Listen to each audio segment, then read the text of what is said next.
সম্মানিত যাত্রী ভাই এবং আমার মুসলমান ভাইরা সবার প্রতি আমার তো শুভেচ্ছা এবং অভিনন্দন। আপনাদের যাত্রা আপনার চলার পথে কত জায়গায় কত টাকা নষ্ট করেন থাকেন, ঠিক আছে? এই যে বিভিন্ন জায়গায় যান, একটা চকলেট খান, একটু বিরিয়ানি খান, এতে শরীরে অনেক সমস্যা হয়। কেন আপনার জিনিসপত্র খাবেন? আপনারা সবসময় খাঁটি জিনিস খাবেন। কি খেতে পারে? আপনারা অনেকে পছন্দ খেতে পারেন, হইতে পারে কেউ রুটি খায়, কেউ কলা খায়, কলার পেট ভরে শক্তিও বাড়ে। কিন্তু রুটিতে কি হয়? রুটি কোথা থেকে না কোথা থেকে বানায় আনে। আপনাদের খাইতে সব র জিনিস, সেটা কেমন হতে পারে? হইতে পারে গরুর দুধ, মহিষের দুধ, কুমিরের দুধ, কি হই?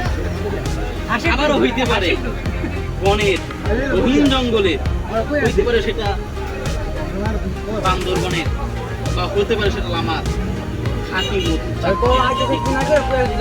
এই মধ্যে কি কি উপকার হবে? এইটা খেললে 3 বছর বাপেও খাপাইবো না। আপনি এটা খাই দেখতে পারেন, আমার মনে হয় আপনার লাগবে ভাইয়া। যাই হোক, আপনার পরে দিতে বিষয়টা বিষয় হচ্ছে ভাইয়া, এই যে মোড়া রূপটা ভাইয়া শোনেন, পরে কিন্তু শুনবেন না ভাইয়া। বিবাহিত জীবনে ভয় পাচ্ছেন? কোনো ভয় নাই, এটার সাথে কালি দিলেন আপনি সারা রাত দৌড়াবেন, কেউ থামাইতে পারবে না। এই ভাই আমাদের দিবে এইটা, আমি বলি এটা উপকারিতা করি। তার আগে যেতে হবে এইটা গভীর জঙ্গলের লাখ লাখ ঝর্ণার পাশ থেকে এক বিশাল মধুর চাক থেকে আমরা বলতে পারেন কিভাবে বিশ্বাস করবো? এই দেন আমার পেট বাইরে গেছে, ঠিক আছে?